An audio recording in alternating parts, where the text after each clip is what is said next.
So a lot of interesting things happen to Kazuya, but is he mid? I would personally say that Kazuya is better than Kuma. I would say he's significantly better than Paul, better than Steve. I would put him higher on this list.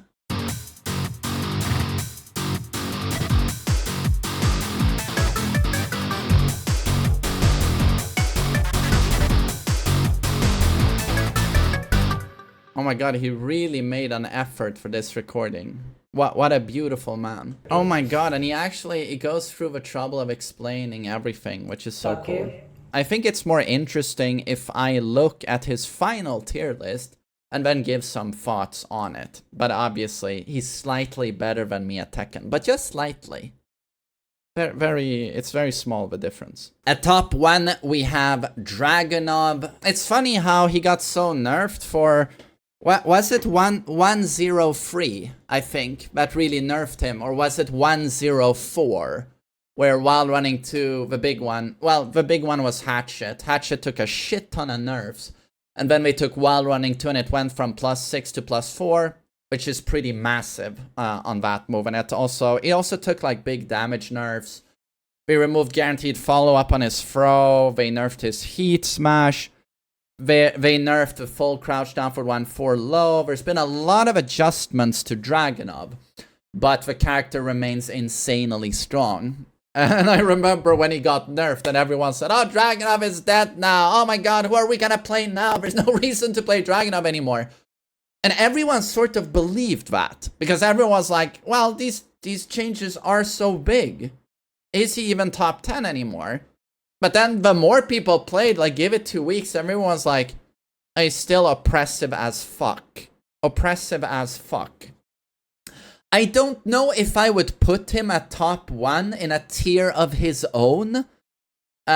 Is he really that much better than Feng Wei? Is he that much better than Nina? Jin, for example, I think is a joke in this game. Alisa.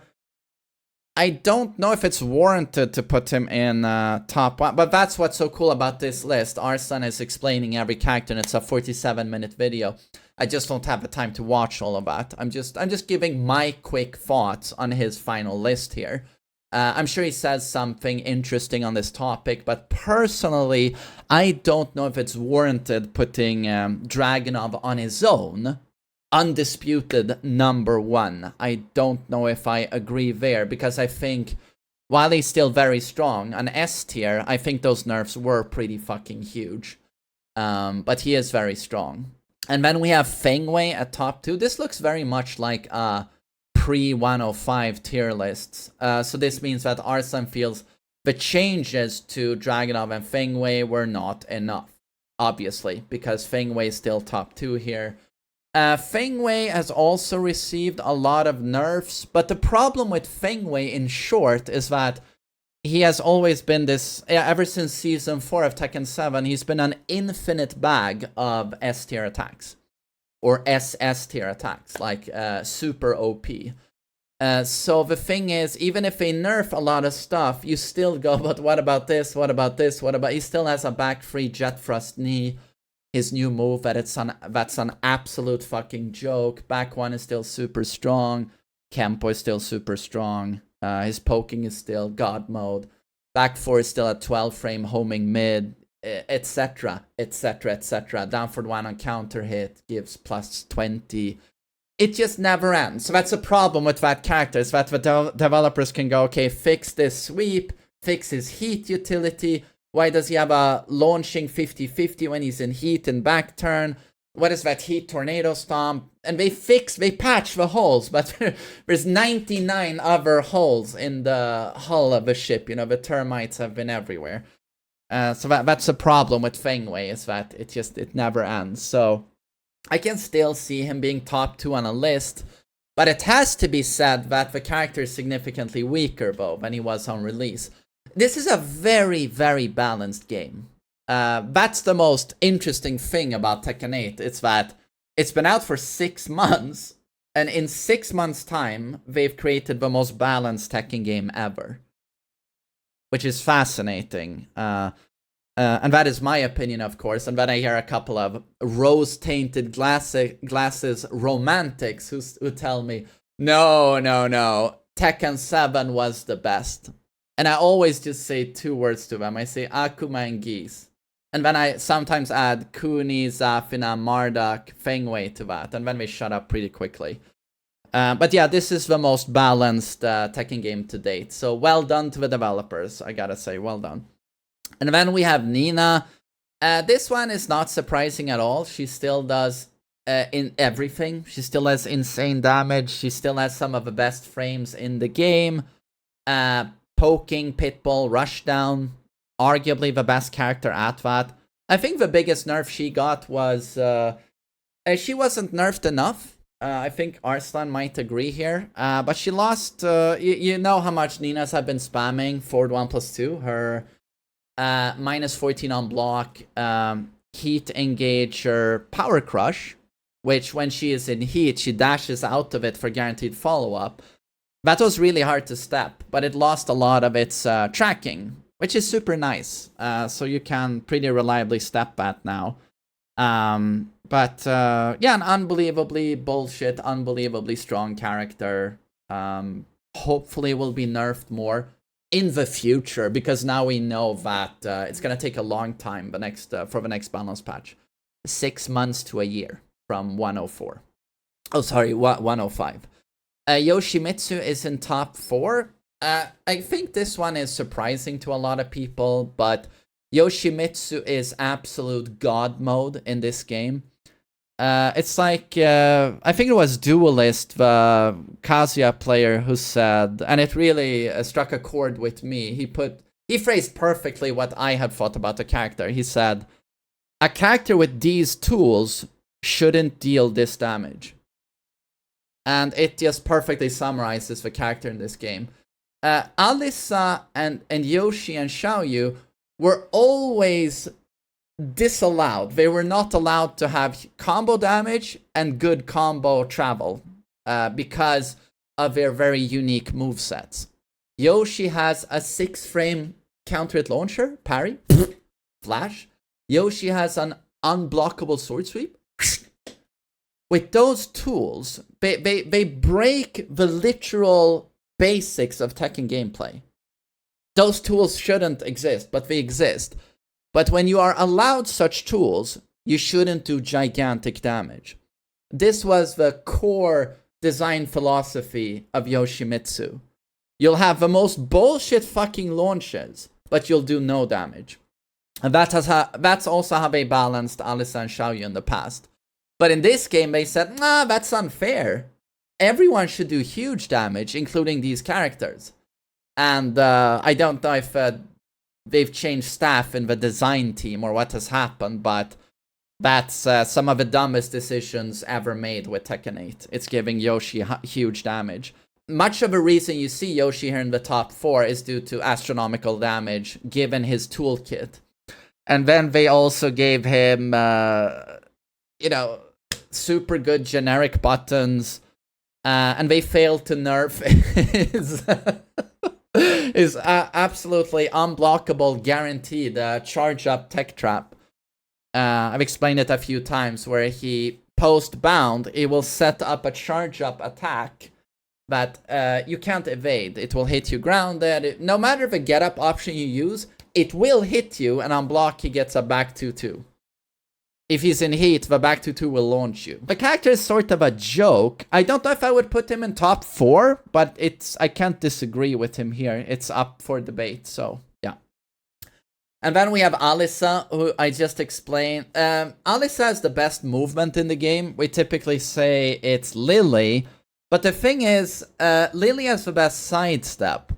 Alisa almost matches her sidestep, but Lili does not backdash like Alisa. Alisa has I think she has the best backdash in the game. It's like it feels like Tekken 5, where when she backdashes, she disappears. And she dodges every mix-up you have, basically. And she evades with a backdash, pulls charge-up stuff, which is very obnoxious because no one else really does. So, Alisa, again, core design philosophy, super all-round, best movement, controls the match, pacing of a match perfectly. She decides when you interact with her. She backs away in 1 microsecond. She dashes in your face in 1 microsecond. She initiates. She controls match pacing. Again, best movement, super good poking, super good punishment, super good 50-50. Her chainsaw destruction mode is rebarded. It's way too fucking good. There's no option selects. You gotta guess. Again, you could option select in prior games. You can't in this game. And now to add on top of this, she has huge damage, which she didn't have before, and she has really good combos. So the character is super fucking dumb. It's in my opinion, the dumbest character in Tekken 8. Hamster can play the character. A hamster can get the highest rank in the game playing Alisa. Character's a joke. And I think it's very fitting that Jin is right next to his queen because he is the king of fucking rebarded. In Tekken 8, I think you could argue, and this is why I have to disagree with this list immediately, a little bit, because when you put Dragunov as undisputed top 1, in my opinion, you're directly or indirectly saying that he's significantly better than Jin, and I can't sign under that. How is Dragunov significantly better than Jin? Jin, again, can be operated by a hamster with significant brain damage. And the same hamster is drunk. The same hamster lost 1 arm in an automobile accident. He can still pilot Jin. The character plays itself to 70%. Jin option selects you with his offense. Every button covers so many of your options. So much of your defensive utility. Everything evades like crazy. Like, he's better than he was in Tekken 7, and he's 10% of a difficulty. That's not an exaggeration. And the problems he had were Oki. Now he has Scourge and Dive Kick. And his Hell Sweep sets up Oki perfectly. He used to struggle with range and ranged punishment. They gave him back 1-2, one of the best 12-frame punishers in this game. His jab hits twice as far as Tekken 7. His downward one hits twice as far as Tekken 7. His heat smash is beyond stupid. His heat smash is one of the dumbest things in this game, and people don't realize it. It will wall splat you from one continent to the other. You know, from Paris to Africa, it will wall splat you. If you block it, it slams you into the wall and you have to take a mix-up. You are at such a disadvantage. How is that fair? And then he has all of his other strengths. Oh, and they nerfed Feng Wei's up for 2. They're like, evasive attacks of this type, you know, stealing someone's turn. Evading, up for 2. I evade with a sidestep and I mid-punch you. Why is this safe? So they made Feng Wei's jab punishable. Jin's is still safe at -7 on block. Jin's is still safe. He's dodging every single fucking nerf everyone is getting. He's dodging it. So this is what I would ask Arslan. And, you know, he's much better than me at this game. He'd probably have something super interesting to say. But how can you motivate Dragunov being in a tier of his own above Jin? I don't know. Jin is too perfect. Jin is way too fucking perfect. And then we have Victor. And this is an interesting one where I certainly have to listen to my Lord and Savior, Arslan Ash. Or his uncle, Barslan Bash.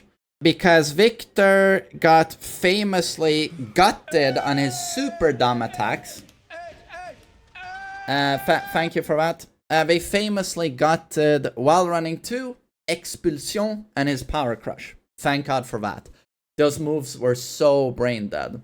But apparently, the buffs they did to his combos were huge, from what I hear. He has much better combos now, and he wall-to-walls on any stage, pretty much. And also, his stance mix-ups are now way deadlier. And this is what they wanted to do with him. Apparently, they want to do stance mix-ups. It's funny how that was the Tekken 8 newcomers. Victor, they released them dumb as fuck. Reina has Electric and Raiden. You don't need anything else. Victor has while running 2 and Expulsion Power Crush. You don't need anything else. Azucena has while running free 2. And while running free 2. You don't need anything else. It's stupid that they released them with these super dumb attacks. And then 5 patches later they go, no, these were all meant to be stance rushdown characters. That seems to be the design concept of all the newcomers. Reina, stance rushdown. Victor, stance rushdown. Azucena, stance rushdown. That's what they want to see. It's a little bit dull that they're all like that, but that's why apparently Victor is still really good. He's super easy, which will always be a factor for tournaments, that your character is easy and basic. And apparently, yeah, the combos are super good. One reason I think also Arslan puts him that high is that his movement is strong.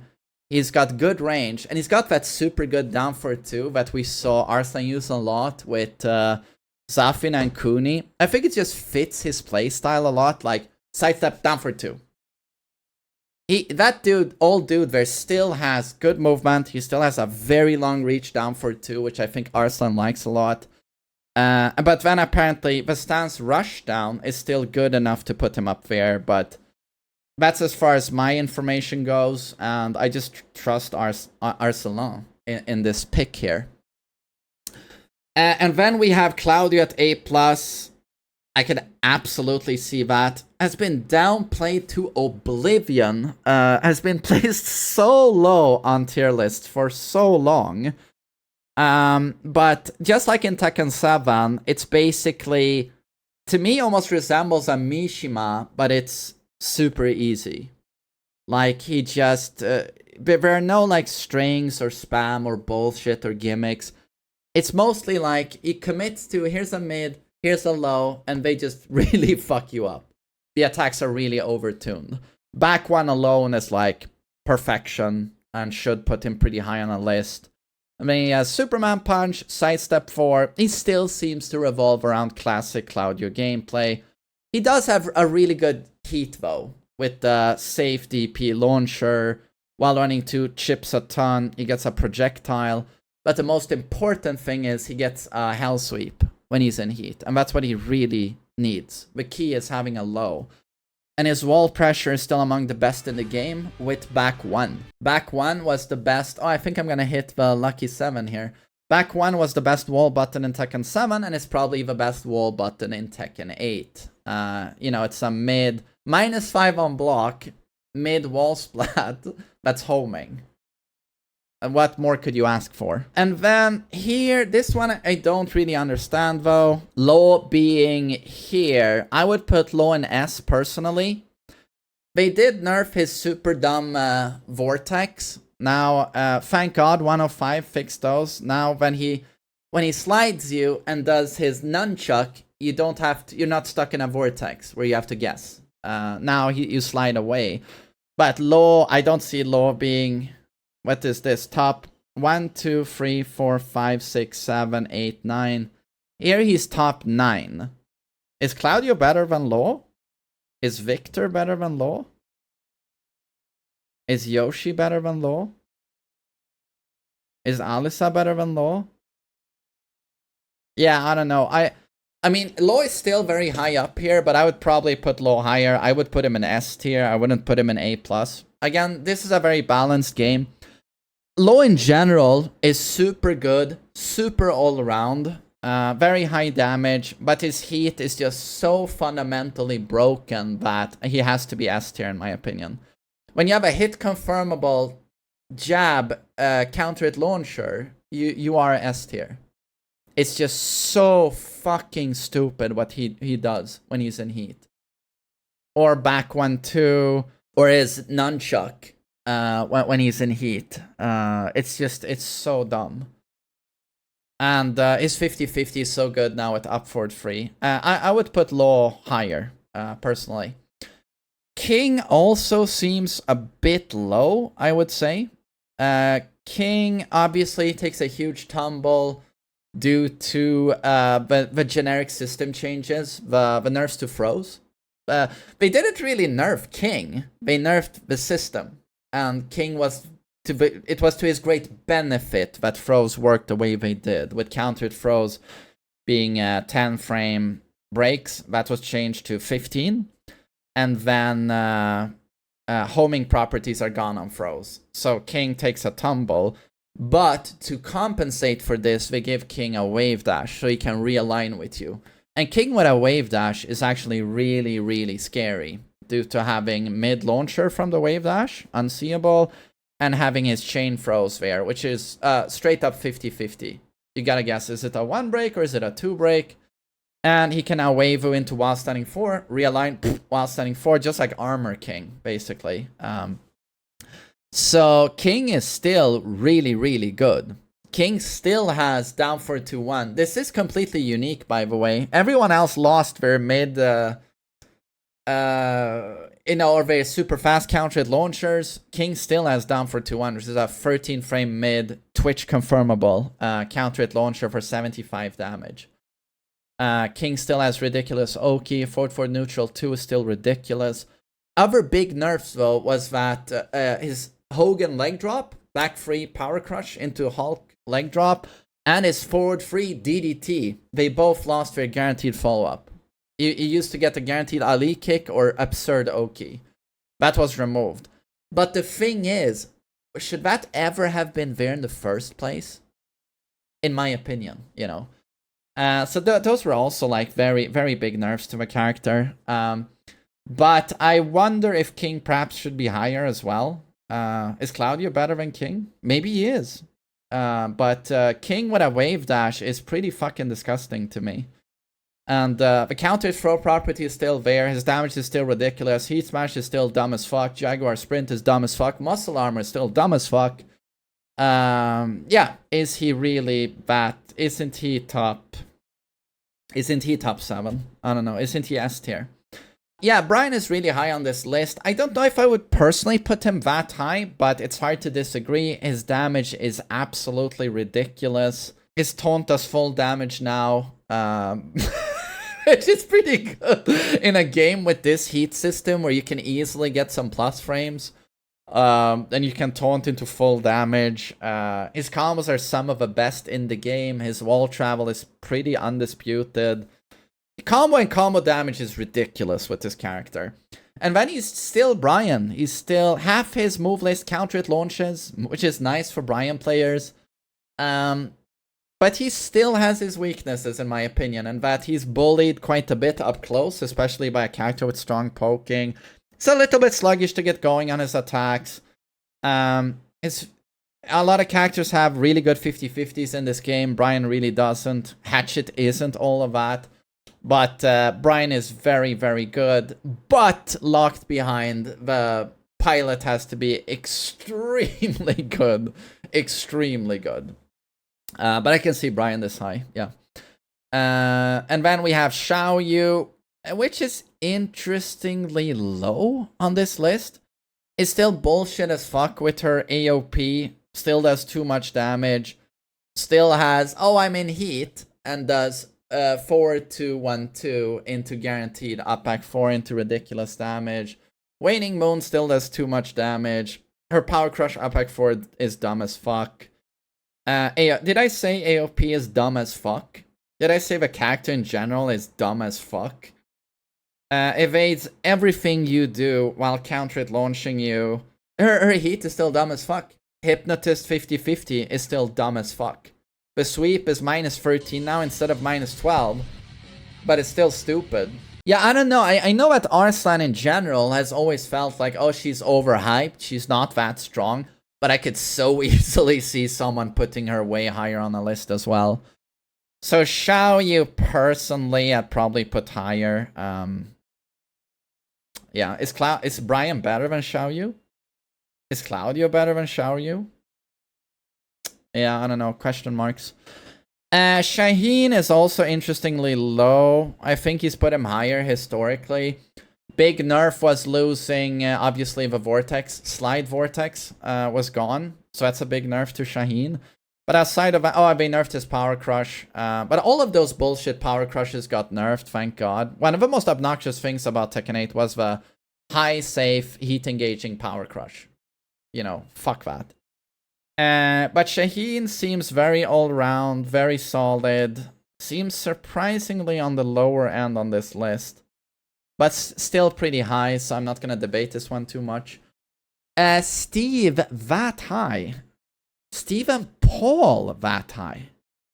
Okay, here, this is the first time on this list I'm like, this is a WTF for me. Steve that high on the list. Yeah, no, I don't see it. I don't see it. I think Tekken 7 Steve was better, to be honest. Tekken 7 Steve was better. And Tekken 7 Steve... Where did we end up placing Steve in Season 5 of Tekken 7? He was pretty solid. But yeah, I don't see Steve this high in Tekken 8. He feels awful to play. Even with the reworked Lionheart now, where the options are much stronger, you can opt now to not go into Lionheart. He still feels fucking awful to play. He has no punishment. Back 2 is not a launcher anymore. You can't launch someone standing anymore when they're super unsafe. You have to do a peekaboo DP or manual peekaboo down for 2, but good luck with that, unless they're like minus a million. Down for 2 Shiro is gone. Your 50-50 utility is garbage due to down back 3-2 not knocking down into a guaranteed Albatross down 2 anymore. What is good? Like, Lionheart is pretty good. It's a pretty committal stance, but it's still decent. Back 1 is still a 13 frame counter hit launcher. I feel like he doesn't do enough damage, personally. Yeah, while running 2 is nice frames. Rocket launcher is still nice, but... all I think of when I see Tekken 8 Steve is a weaker version of Steve that I've seen historically. He's always been stronger than this. And that's not to say that, you know, he should be bottom 10 or something, but I just don't see him being this high on a list. Is Steve better than Lili? Is Steve better than Reina? Is Steve better than Kazuya? Is he better than Hwoarang? I just noted that Lee is bottom 3. Okay, here I'm a bit dumbfounded, but maybe he has some great explanations. But I'm not gonna take too much time now with the rest. Paul is quite high on this list. I don't see it at all. A lot of people have been saying, oh my god, with the new buffs in 105, Paul is overtuned. Paul is OP. And I'm like, what is OP exactly? He has the exact same drawbacks he had before. He has the exact same problems. He's still quite a committal, sluggish character with weak poking that has to stand right next to you to apply proper pressure. To apply a 50-50 or a throw game. Or all he has to do is basically excel. He has to play better Tekken than you to win. He has to lure you into initiating on him, and he sidesteps and kills you for it. Or he keeps you out, down for 2, punishes you for it. Or he's in your face, and he knows when you're gonna press, and he fucking counters you into oblivion. But outside of that, what exactly does Paul do? He out-Tekkens you. That's it. So, is Paul better than Lili? Is Paul better than Kazuya? Is Paul better than Reina? Is Paul better than Leo? I don't think so at all. But again, you know, opinions. And this is Arslan, Ash. And then we have Kuma at A, which seems fitting. Kuma has super broken damage. Super broken damage. It feels like Akuma. Tekken 7 Akuma. He can do 80%. That's not even a joke. He can do 80%.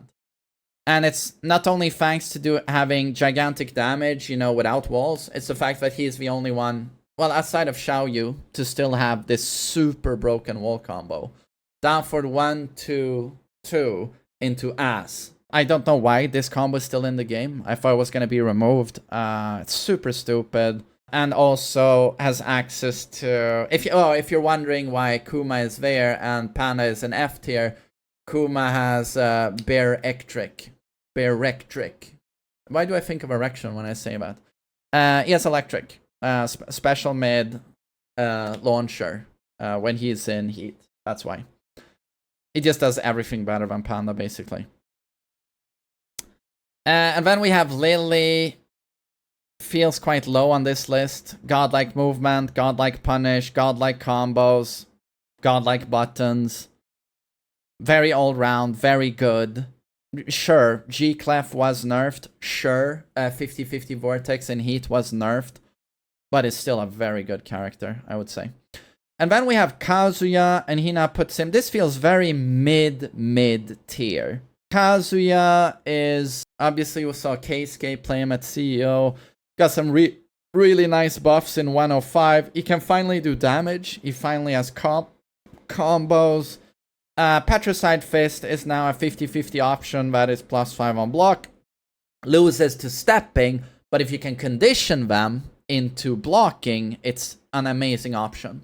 And on block, down for the 1 will trade with a jab, and down for the 1 they can at +5 they can't step it to either side, depending on the character they play.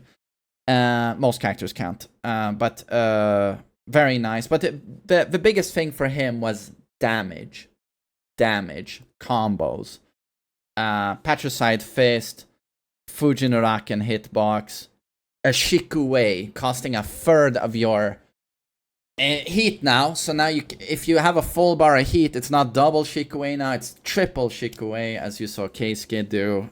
It doesn't sound like a lot, but it's a huge deal because Shikue is safe on block. It has a lot of range. It's a power crush. And it hits grounded. And it's mid. A lot of people don't know this, but it's actually really fucking dumb, that move. And it bounds. If it hits airborne, they get screwed, you know. So a lot of interesting things happen to Kazuya. But is he mid? I would personally say that Kazuya is better than Kuma. I would say he's significantly better than Paul, better than Steve. I would put him higher on this list.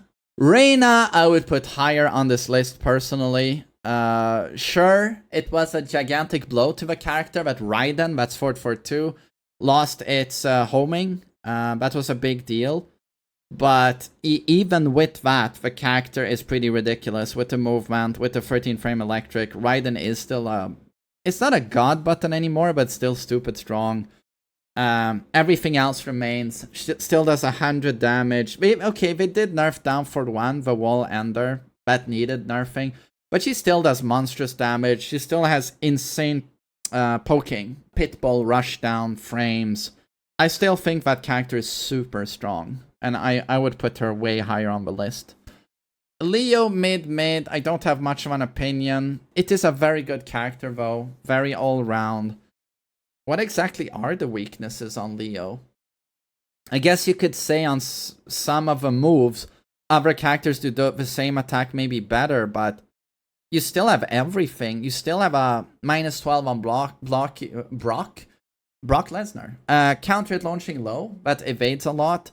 You still have down for 3, you still have Hell Sweep, you still have a long range down for 2 launcher, but it still launches crouching, right? Yeah, I don't know. What's the problem with Leo exactly? Other than all the Leo players being fucking rebarded. What's the problem? Character's really good, really solid.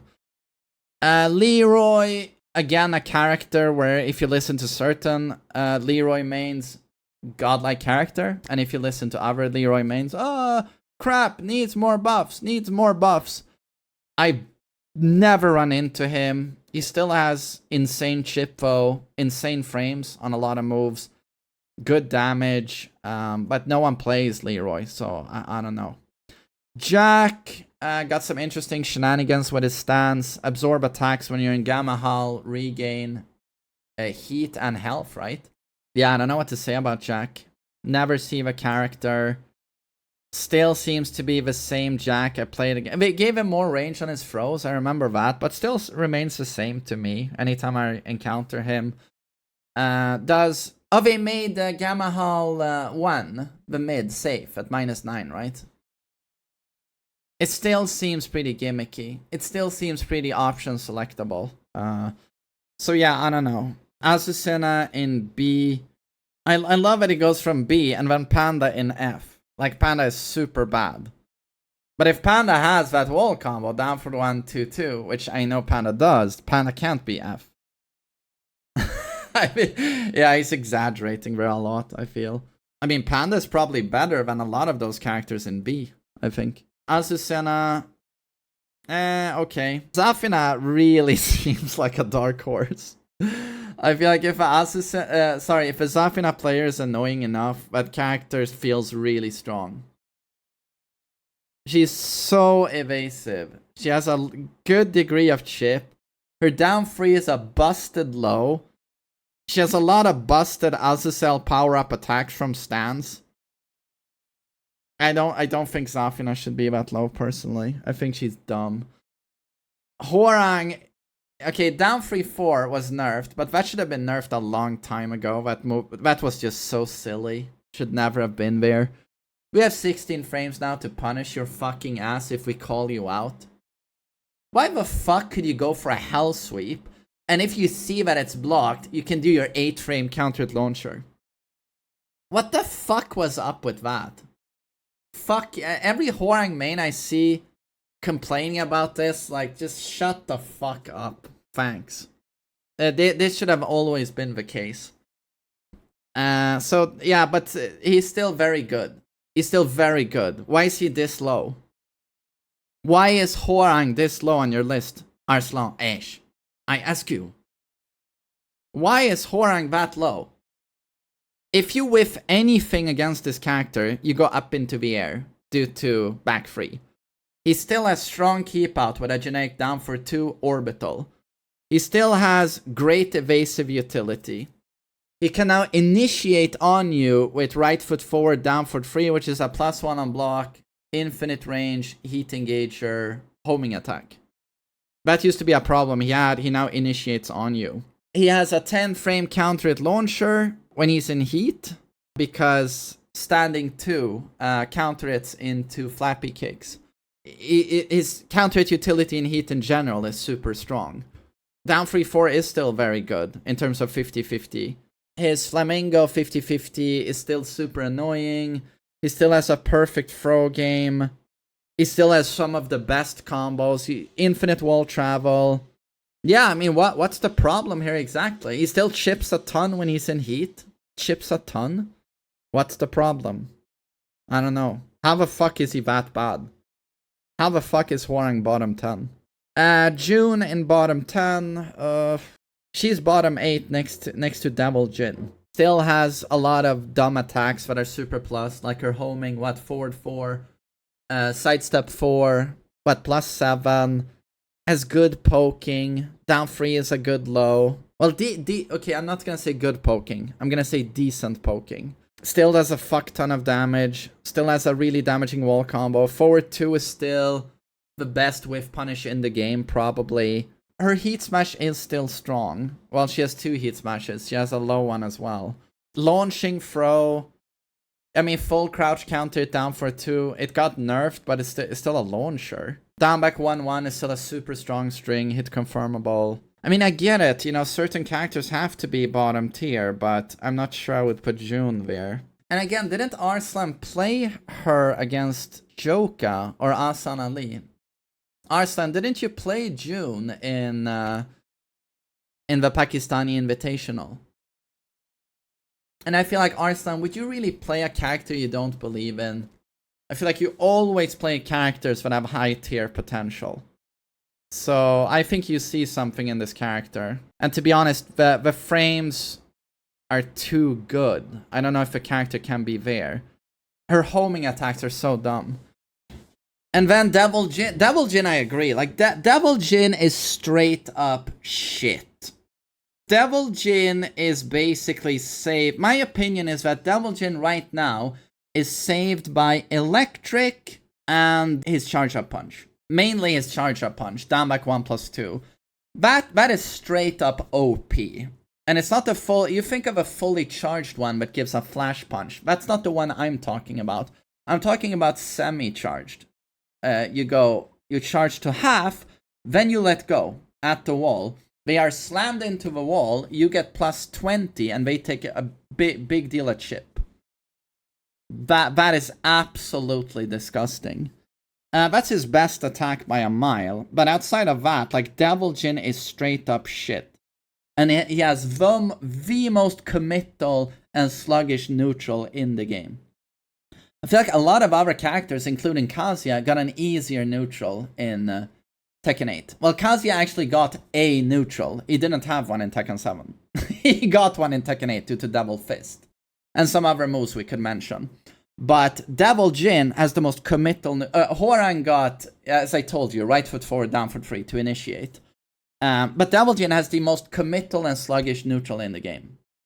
If you watch the best Devil Jin players, they don't even fucking do anything anymore. They just stand there and they wait for you to do something, or they inch their way in with move guard, and then they try and jab check you.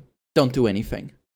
They don't commit to anything. No demon pull, no up forward 4, no back 1+2, no while running 3, no forward 4, no dash electric, no anything. Because why would they? Everything loses to a small wind gust sliding you one pixel to the right, and they lose. So it's Devil Jin is just an absolute chore to play. That's not to say that most of you in intermediate ranks, well, do the soy face, you know, and scream due to losing to his gimmicks, his samsara, his morning crow mix-ups. You're gonna lose to the gimmick stuff. But once you come out of that bell end, the bell curve on the other side, you'll realize that Devil Jin is astronomically turd shit. And it's up to the Devil Jin player to do everything he fucking can to maximize juice on setups. If you watch Momo play, he has some of the best Mishima fundamentals in the world. I shit you not. He went toe to toe with Ni. He's beaten some of the best Koreans, I think. Like he's one of the best Mishima fundamentalists in the world. But to win, that's not enough. He combines that with infinite, like, labbing of Devil Jin's moveset to find disgusting setups. And try to go at, have you seen this? Have you seen this? Have you seen this? Try to catch you off guard. Because it's not enough to have amazing fundamentals, you know. So that it's just funny about to see this, you know. Jin, arguably number 1, and Devil Jin, like, toilet dumpster. And Devil Jin would be at the bottom of this list, in my opinion, if we factor in the amount of time and hours you spend. If you're gonna put in 5,000 hours into Devil Jin to make him work, which is roughly the time you'll need, unless you are like what's it called, Wonder Kid, you know, if you're a genius, 1,000 hours, you can get a lot going. But say 5,000 hours you invest into that character to make him work, you'd be better off putting it into any other character. So in terms of the amount of time you put in and your reward, your profit, he's the worst in the game, I would say. And then we have Asuka. They've tried buffing her quite a bit. Please no. They've tried buffing her quite a bit, but she still remains very poor in terms of her offensive capabilities. Great at defense, but if you have no offensive utility, yeah, good luck in Tekken 8. So that's why Asuka is that low. Raven is still super gimmicky. If you know the matchup, he still plays quite conventional Tekken. Still solid, though. That's the thing with Tekken 8. You can't say any characters like complete garbage, except for if it's Devil Jin. So if you're gimmicky enough with Raven, you can get a lot of stuff done. But yeah, I guess he might find himself at low. The reason you see, again, Lars can really fuck you up. The reason you see him that low is because a lot of his mix-ups are kind of fake, in that you don't have to respect them. You can fuzzy guard them. You can option select them by sidestepping or etc. So there's a lot of fake pressure where, again, you get fucked up by it when you're an intermediate player, but as soon as you find yourself in high-level ranks, Lars players do struggle quite a bit. But he has some disgusting stuff in silent entry 3. It's silent entry, right? Or is it dynamic entry? I always mix those up. Monkey flip is kind of dumb. But I don't know if I would put Lars in the bottom 4. I think Lars is better than Asuka, for example. I think Lars is probably better than Devil Jin. So yeah, some question marks here for me. Lee, this one is just... I'm almost curious to hear what Arslan says here, because Lee bottom 3 is just an absurd concept to me. Absolutely absurd. The character The character was already pretty decent in Tekken 7, but he's just better in this game. So I'm just like, what am I missing out on here?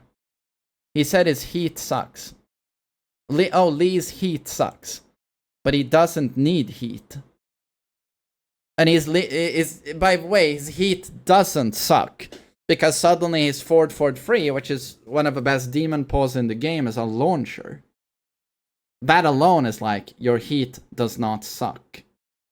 But I think what he's talking about is that having frame perfect, easy mode, cardinal attacks doesn't matter to Lee players because they get those anyway. They don't need that. And then his low, this is true, his heat low does weak damage and it's launch punishable on block.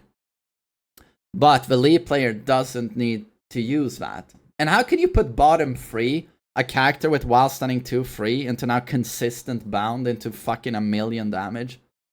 Have you seen Lee's combos in this game? Have you seen what he can do at the wall? And they gave him the ability to reset now with what?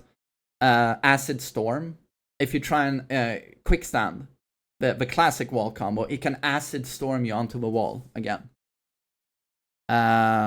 His problem also used to be he couldn't break your guard. He didn't have any lows. And now you can make his slides safe from range. You can link slides. Back 3 is a homing low that's natural into plus frames. They made Acid Rain easier. You have easy now 47 damage from -10. 1 3 into blazing. Yes, back 4 is still God mode. So you have some of the best defensive tools in the game. Yeah, you have one of the best 10 frame punishers. You have one of the best 15 frame punishers and Acid Storm. If anyone whiffs anything, you Acid Storm their ass. You can't move in on Lee due to back 4, due to down 4-2. He's the only character with an 11 frame magic 4 in this game. Cardinal, machine gun kicks, or 4-3-4. Some of the best counter with utility. 1+2 is straight up OP. It's almost OP. It's a mid counter with launcher that's +2 on block. His power crushes are really good. He can now 50-50 you. He couldn't do that before. I'm sorry, but how the fuck is this character bottom 3? This is straight up wrong. Yeah, I'm sorry, Arslan Ash. You have my undying respect. You're the best, but this is straight up fucking wrong. Eddie, bottom 2. Eddie's crap. And this is great because this is vindicating me, because when he dropped, I don't know how many top players, including Fiddledicks, he even made a video saying like, is Eddie OP? Look at this low. Look at this, his heat. Is Eddie OP? And I look at his move list for 5 minutes and I'm like, he's worse than in Tekken 7. So yeah, feels good to hear that. But yeah, Eddie is trash. No comment. And then we have Panda. And this is just no. Panda belongs above quite a few of these characters. Panda also has Akuma damage and a lot of stupid options. But I think he just, for dramatic purposes, he really wanted to separate Kuma and Panda just to make it clear that Kuma is the superior bear. So what he means here, I think, is there's no reason to play Panda. That's why he puts Panda in F and says just play Kuma instead. But the reality is Panda is above quite a few of those characters. Panda is, I mean, why would you say Eddie is B and Panda F? That doesn't make any sense. Panda shits diarrheas all over Eddie, for example, and Asuka. But other than that, that's a commentary, long commentary on Arslan's tier list. Really good list. I mean, I agree with pretty much everything. I just had a couple of objections, I guess. But yeah, really good list. Thank you, Arslan.